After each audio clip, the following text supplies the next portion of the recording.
Dans un monde où les femmes ont toujours été considérées comme inférieures à leurs homologues masculins, nous attendons beaucoup de l'avenir pour que l'égalité soit enfin effective. Pour arriver à cette fin, les mouvements féministes se multiplient dans le monde.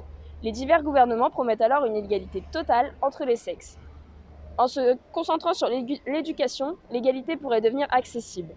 Cependant, il n'y a pas que dans le domaine éducatif où il y a un besoin de changement. Ainsi, comment lutter contre un problème historique alors même que la ville représente l'inégalité entre les sexes? Un reportage de Jade Esposito et Maëlys David. La rue, c'est le passage obligatoire pour tout déplacement. C'est un endroit de rencontre et de fête. Mais alors pourquoi les femmes ne se sentent-elles pas à l'aise dans ce lieu de vie?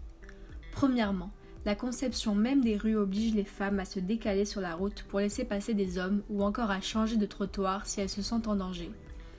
Ensuite, tout ce qui constitue la ville représente l'homme fort, que ce soit les statues avec pour la plupart du temps un homme se tenant au-dessus de femmes avec un enfant, que ce soit sur les panneaux routiers avec l'exemple du passage piéton où l'enfant porte une jupe, ou encore le nom de rues qui sont exclusivement masculins. On ne remarque même plus lorsqu'une femme est mise en avant tellement c'est rare. Aviez-vous par exemple déjà remarqué que sur la place Charles de Gaulle, c'est une statue de déesse qui trône au-dessus de la fontaine? Les publicités sexistes fluctuent dans la ville. Les femmes sont toujours représentées en infériorité lorsqu'il s'agit de sport ou de travaux, mais en supériorité lorsqu'il s'agit de ménage. Des problèmes quotidiens s'imposent aux femmes, comme le manque de toilettes publiques, et quand il y en a, elles sont très souvent indisponibles ou alors elles sont payantes, alors que les hommes n'ont pas ce problème car des urinoirs sont mis à leur disposition. Cependant, il faut reconnaître que des efforts sont faits.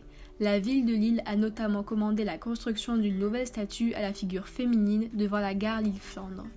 L'université de Lille a quant à elle renommé ses amphis avec des personnages féminins suite à un sondage effectué l'année dernière.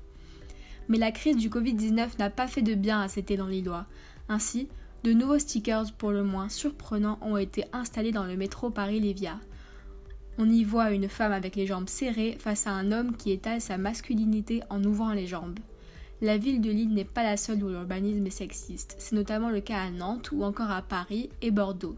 Le sexisme dans l'urbanisme est donc un problème national qu'il va falloir résoudre rapidement afin que les femmes puissent se sentir libres dans la rue.